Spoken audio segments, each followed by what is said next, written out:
Hello friends, in 11th class, in transport of plants, we are going to talk about ascent of sap. 11th class में हम लोग accent of SAP की बात करने जा रहे हैं। एसेंट ऑफ सैप किसे कहते हैं? एसेंट ऑफ सैप को रसारोहण कहते हैं। क्या होता है रसारोहण? ये आपका पेड़ है और यहाँ से जो भी कुछ अवशोषित किया है रस के रूप में, उसका आरोहण पत्ती तक होता है। इसी को हम लोग रसारोहण कहते हैं। That is the net upward movement of mineral salt and water against the gravitational force is called your accent of SAP. खनिज लवण एवं जल का सकल स्थानांतरण जो गुरुत्वीय बल के विरुद्ध होता है उसे हम लोग रसारोहण कहते हैं। अब ये कैसे होता है? इस संदर्भ में अनेक सिद्धांत दिए गए हैं, जिनमें से एक थ्योरी जो है वो है हमारी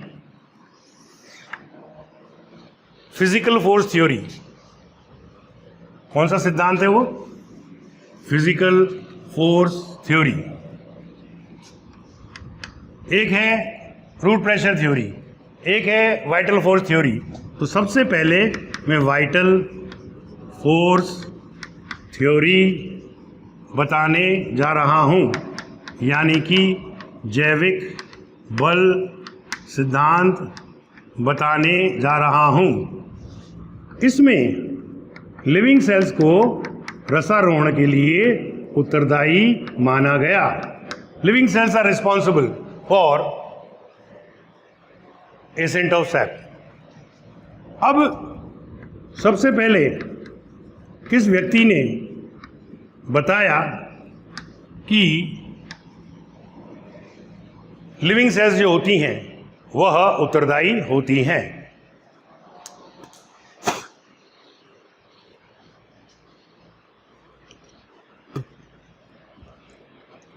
तो आंसर था वेस्टरमियर। इन्होंने ये कहा कि जाइलम पैरेन्काइमा यानी कि जाइलम मृदु तक जो होती है वह रसारोहण के लिए उत्तरदायी होती है। फिर आया गॉर्डलेवस्काई। उन्होंने कहा कि मेडुलरी पैरेन्काइमा उत्तरदायी होती है। फिर आया जेसी बोस। जेसी बोस, उन्होंने डेस्मोडियम गायरेंस नाम के पौधे पर कार्य किया और पल्सेशन थ्योरी दी थी। उन्होंने पल्सेशन थ्योरी, स्पंदन सिद्धांत दिया था। ये स्पंदन सिद्धांत में उन्होंने वल्कुटी कोशिकाओं को, कॉर्टिकल सेल्स को उत्तरदायी माना। उसमें क्या हुआ कि उन्होंने कहा कि भाई जो रूट होती है, ये रूट है, इसके बीच में ये वेस्कुलर बंडल आ गया या स्टील आ गई और ये वाला क्षेत्र वल्कुट होता है, कॉर्टेक्स होता है। इसके अंदर कॉन्ट्रैक्शन और एक्सपेंशन होता है, जिससे कि रूट के द्वारा रसारोहण कर दिया जाता है। यूं भी ले सकते हैं कि ये एपिडर्मिस, ये स्टील, ये कॉर्टेक्स, इसके अंदर कॉन्ट्रैक्शन, एक्सपेंशन हुआ, स्पंदन हुआ, पल्सेशन हुआ, तो जल जो था वो ऊपर चला जाता है। बाद में क्या हुआ कि उन्होंने 2 इलेक्ट्रोड लगाए। एक इलेक्ट्रोड यहां लगाया और एक इलेक्ट्रोड यहां लगाया। और इधर एक गैल्वेनोमीटर लगा दिया। इससे उन्होंने तने के व्यास में होने वाले परिवर्तन को ज्ञात किया। इस उपकरण को हम लोग डेंड्रोग्राफ कहते हैं, by which you can measure the minor variation in the diameter of the root और in the diameter of the stem. तो स्टेम के अंदर भी उन्होंने इस प्रकार से एक्सप्लेनेशन दिया था, परंतु इनके सिद्धांत को स्वीकार नहीं किया गया। फिर एक बंदा आया था मैकडॉगल। मैकडॉगल ने भी यही कहा कि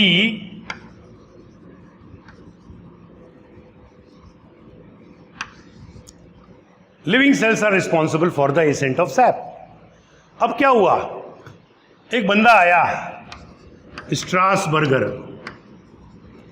स्ट्रासबर्गर ने प्लांट के अंदर पिक्रिक एसिड डाल दिया, जिससे सारी लिविंग सेल्स मर गई। फिर भी एसेंट ऑफ सैप हुआ। तो लोगों ने बोली बताओ, तुम तो लिविंग सेल कह रहे थे, ये तो मार दी मैंने, फिर भी एसेंट ऑफ सैप हो रहा है। यहां पर आकर इस सिद्धांत को स्वीकार नहीं किया गया, because they were not able to explain further, क्योंकि वो आगे समझाने में असमर्थ रहे। अब आई हमारे पास में दूसरा सा थ्योरी। दूसरी थ्योरी का नाम है root pressure theory. Stephen Hales ने रूट प्रेशर टर्म दिया था, रूट प्रेशर थ्योरी दी थी। पहला पॉइंट, प्रिस्टले ने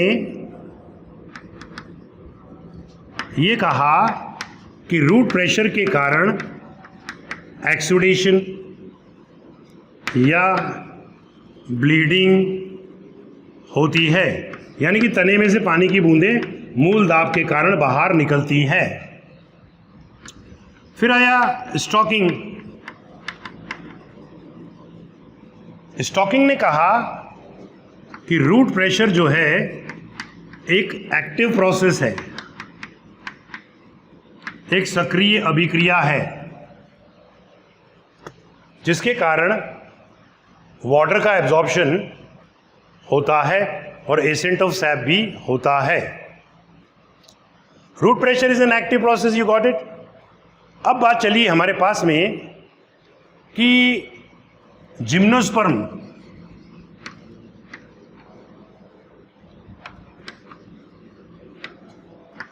एंड एक्टिवली ट्रांसपायरिंग प्लांट्स में, सक्रिय रूप से वाष्पोत्सर्जन करने वाले पौधों में रूट प्रेशर नहीं होता है। Point to be noted. अब क्या हुआ कि उन्होंने ये देखा कि भाई कितना मूल दाब उत्पन्न होता है। इसके लिए उन्होंने ये प्रयोग किया और एक उपकरण का उपयोग किया जिसको कि हम लोग मैनोमीटर कहते हैं। मैनोमीटर।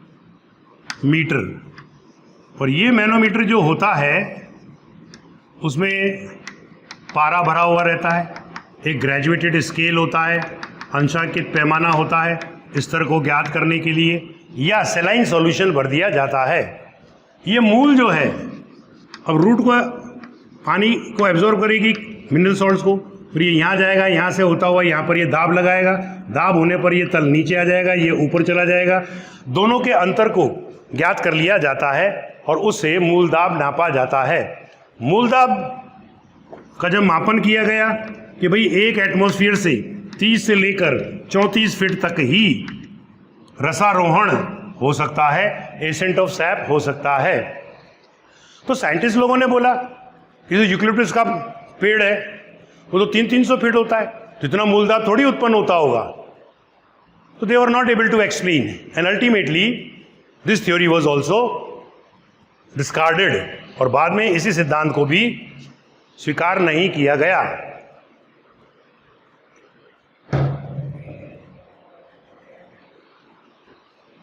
अब तीसरा सिद्धांत जो हमारी किताब में दे रखा है वो है वाइटल फोर्स थ्योरी। उसको बोलते हैं वाइटल फोर्स थ्योरी, यानी कि जैविक शक्ति सिद्धांत। यह सिद्धांत जो था it was given by Dixon and Joly. वैसे तो बहुत सारे थे, डिक्सन एंड जॉली। डिक्सन और जॉली ने जो सिद्धांत दिया था that was transpiration, cohesion, pull theory. वाष्पोत्सर्जन, संसंजन, तनाववाद सिद्धांत दिया था। 1894 में दिया था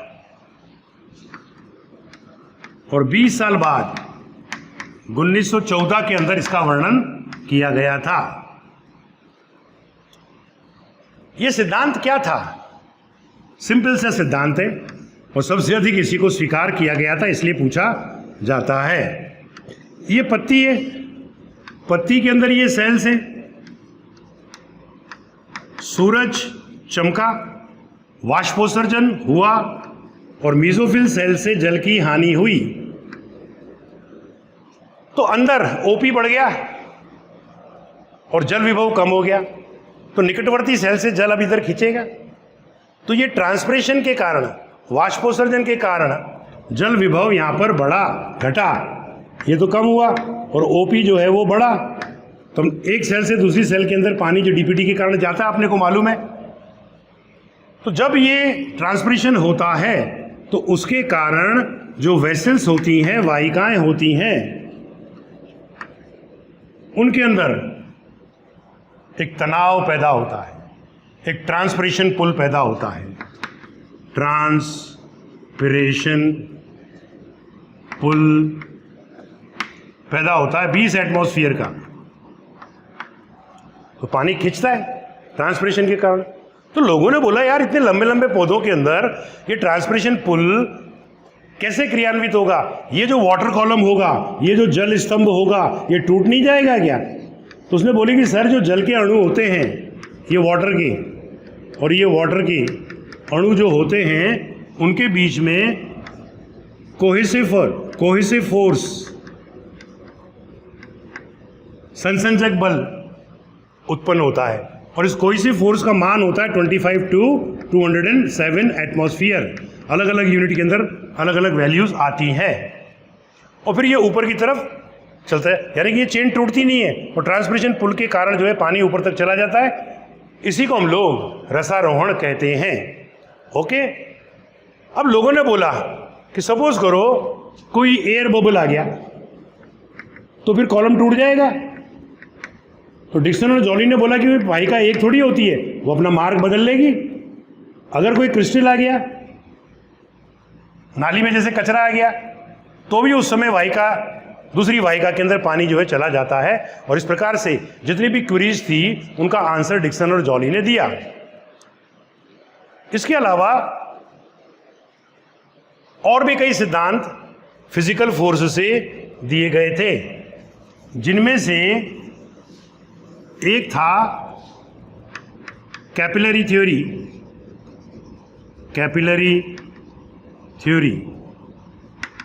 जो बोहम ने दी थी। दूसरी थी चेन थ्योरी,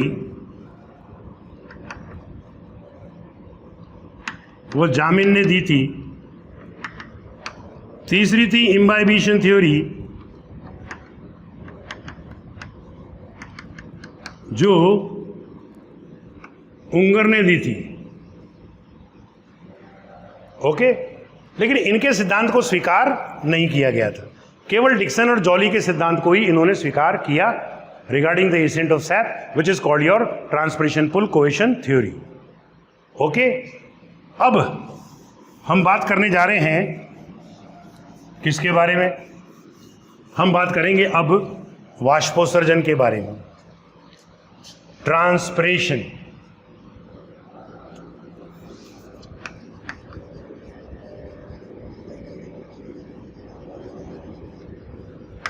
जिसे हिंदी में कहते हैं वाष्पोत्सर्जन।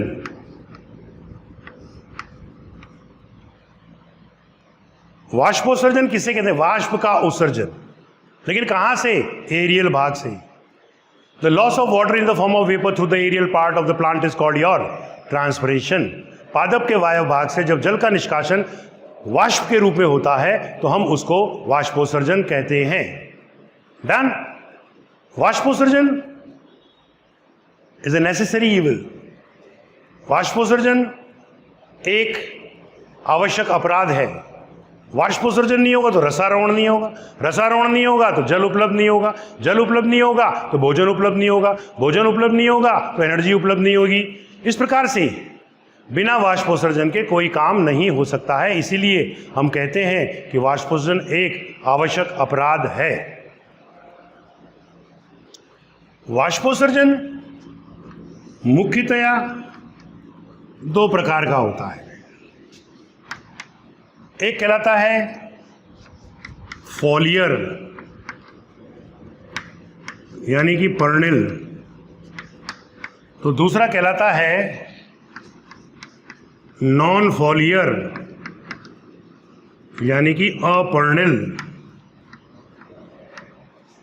फॉलियर माने पत्ती से, पत्ती में दो चीजें होती हैं जहां से कि ट्रांसपिरेशन हो सकता है। एक कहलाता है क्यूटिकल, तो उसको बोलेंगे क्यूटिकुलर, और एक कहलाएगा रंध्र से, तो दूसरे को बोलेंगे स्टोमेटल।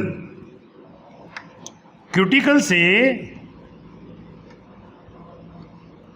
3 से 4% वाष्पोत्सर्जन होता है, और इधर 90 to 97% ट्रांसपिरेशन होता है। नॉन फॉलियर को लो तो इसके अंदर हमारे पास वातरंध्र यानी कि लेंटिकुलर भी होता है और छाल के द्वारा भी होता है बाय बार्क। लेंटिकल मैंने बताया था कि फेलोजन से पैदा होता है। वैसे तो लेंटिकल का मेन फंक्शन गैस एक्सचेंज होता है, लेकिन ये ट्रांसपिरेशन भी करता है। लेंटिकल से 0.1% ट्रांसपिरेशन होता है, परंतु अगर हम देखें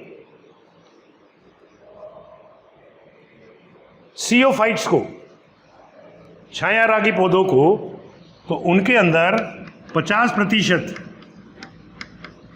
ट्रांसपिरेशन इन सीओफाइट होता है। बात समझ आ गई? बार्क के द्वारा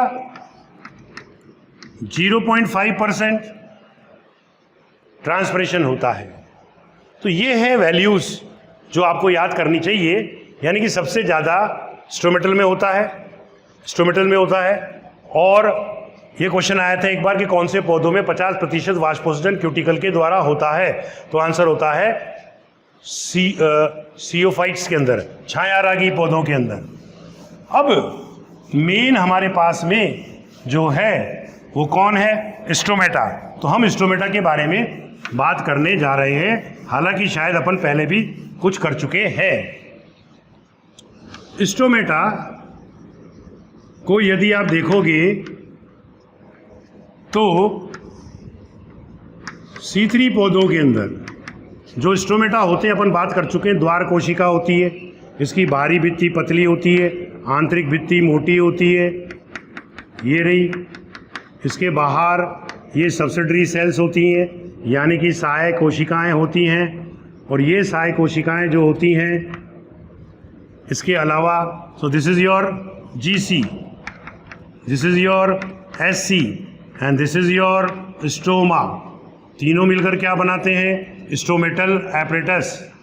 रंध्रीय उपकरण बनाते हैं, स्टोमेटल एपरेटस बनाते हैं। आ गया? इसके अंदर क्लोरोप्लास्ट भी होता है। ये क्लोरोप्लास्ट हमने शो कर दिया। So this is your chloroplast. अब अपन चले C4 पौधों के अंदर या मोनोकॉट्स के अंदर, तो हमको वहां पर द्वार कोशिका कैसी मिलती थी? डंबल की आकृति की, ये ली। बाकी एवरीथिंग विल बी सेम। ये सहाय कोशिकाएं होगी C4 के अंदर।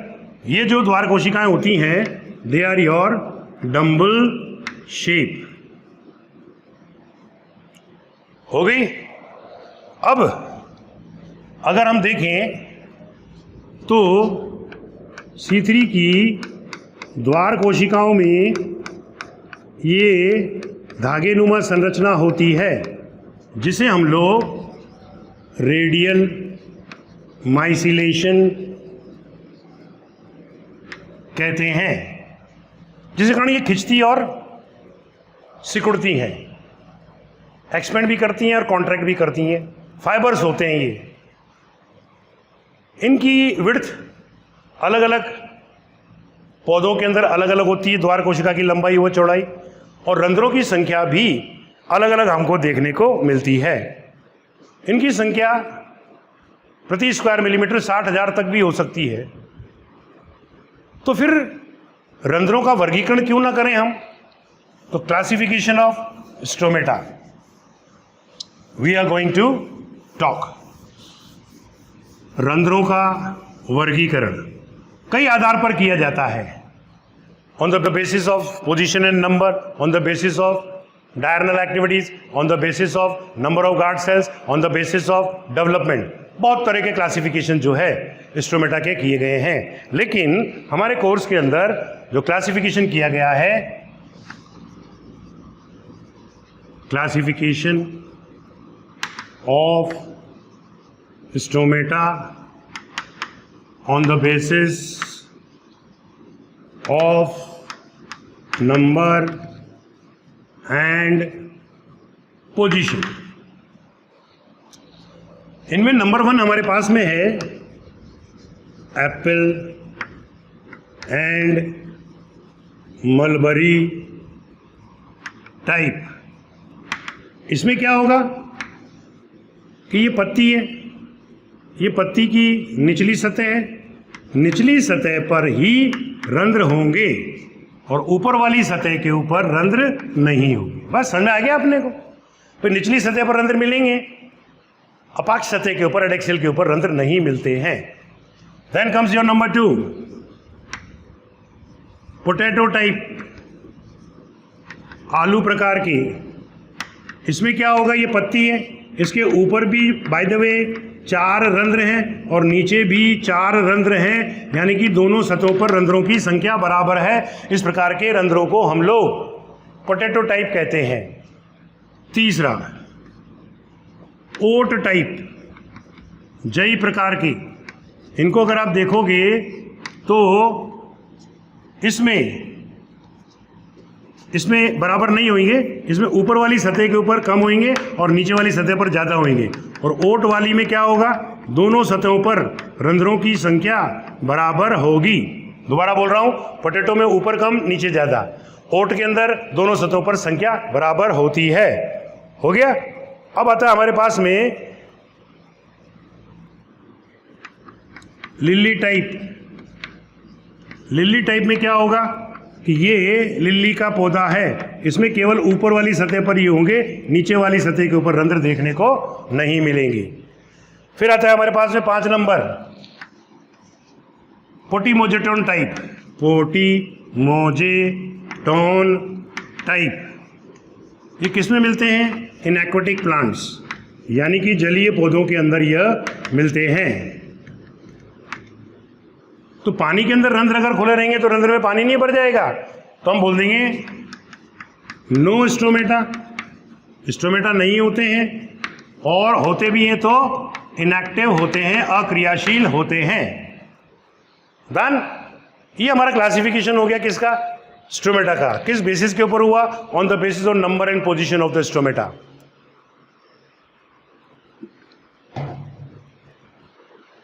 अब ये स्टोमेटा खुलते कैसे हैं और कैसे बंद होते हैं, उनके बारे में मैं आपको बताने जा रहा हूं।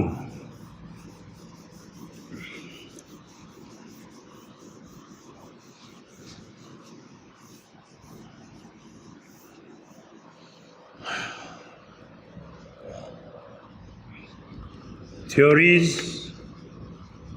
regarding stomatal opening यानी कि रंध्रीय गति से संबंधित कौन कौन से सिद्धांत दिए गए हैं। रंध्रीय गति का मतलब होता है कि कैसे खुलते हैं और कैसे बंद होते हैं, how do they open and how do they close. इसके लिए सबसे पहले एक सिद्धांत दिया गया था जिसको बोलते हैं फोटोसिंथेटिक थ्योरी। फोटोसिंथेटिक थ्योरी को हम लोग प्रकाश संश्लेषी सिद्धांत कहते हैं। क्या बोलते हैं? प्रकाश संश्लेषी सिद्धांत कहते हैं। किसने दिया था? तो आंसर है बाय वॉन मोहल। क्या कहा था उन्होंने कि साहब द्वार कोशिका के अंदर ये क्लोरोप्लास्ट होते हैं जो फोटोसिंथेसिस करते हैं, जिससे कि दाब बढ़ता है और दाब बढ़ने पर ये रंध्र जो है खुल जाते हैं।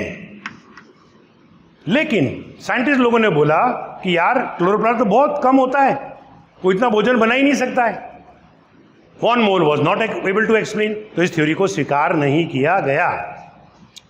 फिर आया हमारे पास में स्टार्च शुगर हाइपोथेसिस। ये सबसे पहले सेरी ने दी थी और पेटेंशिया, रूमेक्स पेटेंशिया नामक पौधे पर उन्होंने कार्य करके बताया कि जब स्टार्च शुगर में बदलता है तो रंध्र खुलते हैं। फिर आया लॉयड। लॉयड ने इसका समर्थन किया। फिर तीसरा है कौन? स्टीवर्ड साहब। स्टीवर्ड ने यह सिद्धांत को वर्णित किया, एक्सप्लेन किया। कैसे किया देखते हैं। स्टार्च शुगर हाइपोथेसिस में यह कहा गया कि स्टार्च दिन में जब पीएच बराबर 7 होता है तो शुगर में बदलता है और रंध्र जो होते हैं वह खुल जाते हैं।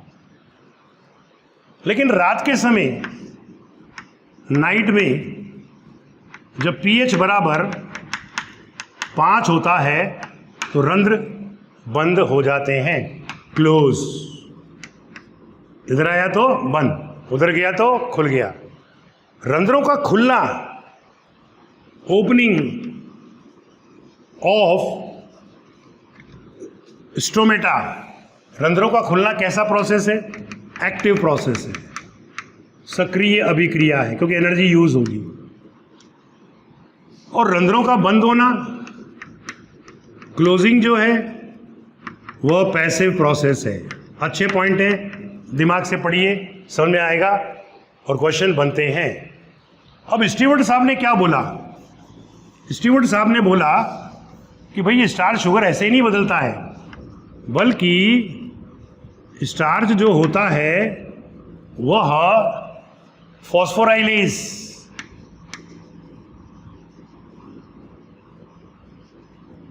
एंजाइम की उपस्थिति में ग्लूकोज 1 फॉस्फेट में बदलता है। ग्लूकोज 1 फॉस्फेट फॉस्फोग्लूकोम्यूटेज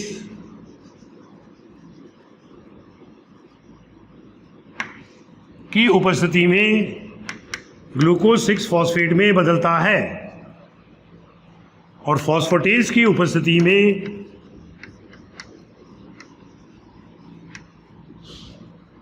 ग्लूकोज यानी कि शुगर मिलती है।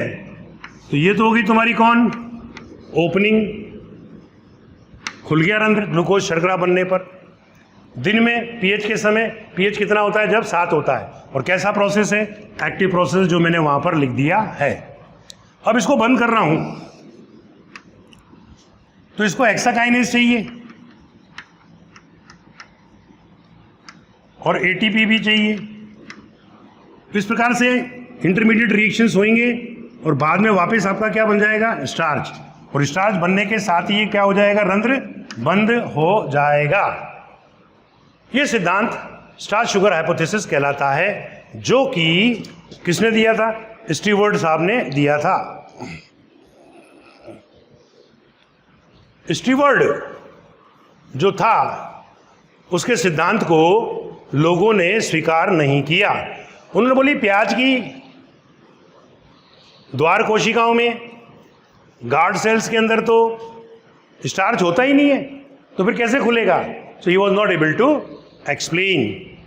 अब चौथा सिद्धांत आया, पोटेशियम आयन ट्रांसपोर्ट थ्योरी, जिसका नाम है थ्योरी ऑफ आयोनिक फ्लक्स। इसी का नाम है